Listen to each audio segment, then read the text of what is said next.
Tamam.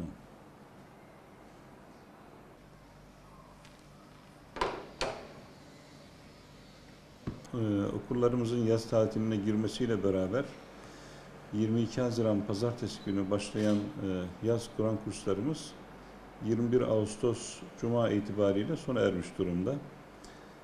Çocuklarımız bu süre içerisinde camilerimizde gerek Kur'an-ı Kerim öğrenmeyi, gerek dini bilgileri, gerekse cami adabını öğrenmeye çalıştılar. Arkadaşlarımıza öğretmeye çalıştı. Bunun yanında camide kazanılması gereken adab-ı muaşeret ve caminin mihrabı, minberi, çocukların hayatında onların şahsiyetlerinin gelişmesinde iz bırakacak şekilde kavratılmaya, öğretilmeye çalışıldı.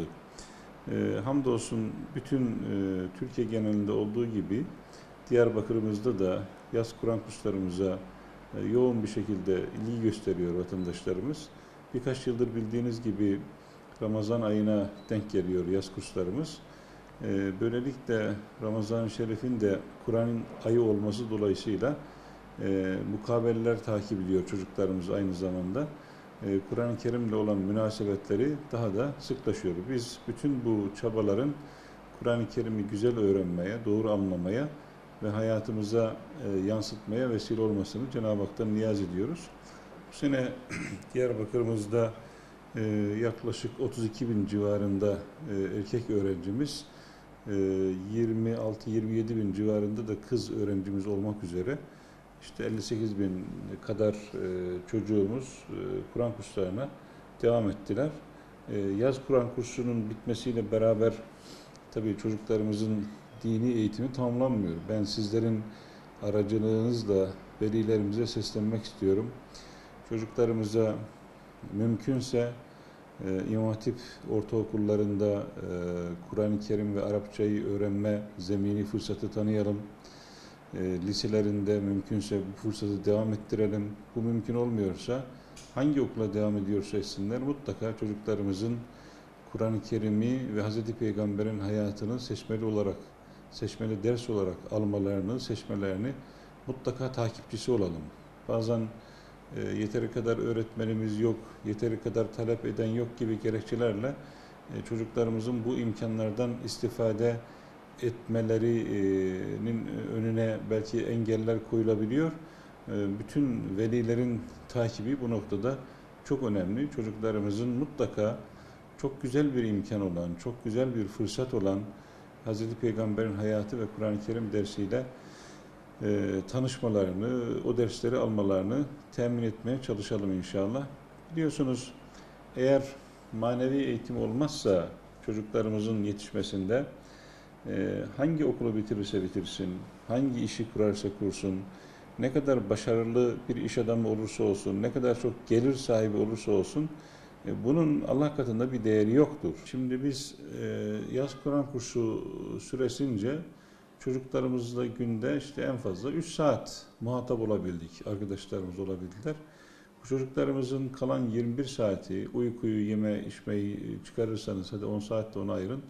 10-11 saati çocuklarımızın bir kısmı oyunlarda, internette dolaşırken cep telefonunun başında, bilgisayar başında, televizyon başında geçiveriyor.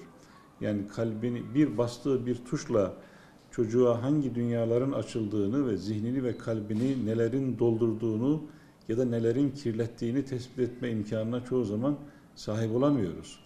Dolayısıyla çocukların zihinleri, kalpleri boş bir sayfaya benzer. Ne doldurursanız, neyi izlerse, neyle muhatap olursa ondan sonra şahsiyetlerin şekillenmesinde onlara mutlaka etkileri oluyor, izleri oluyor. Onun için neyi izlediği, neyi oynadığı, yani saldım çayıra Mevlam kayıra anlayışı var bizim Türkçemizde.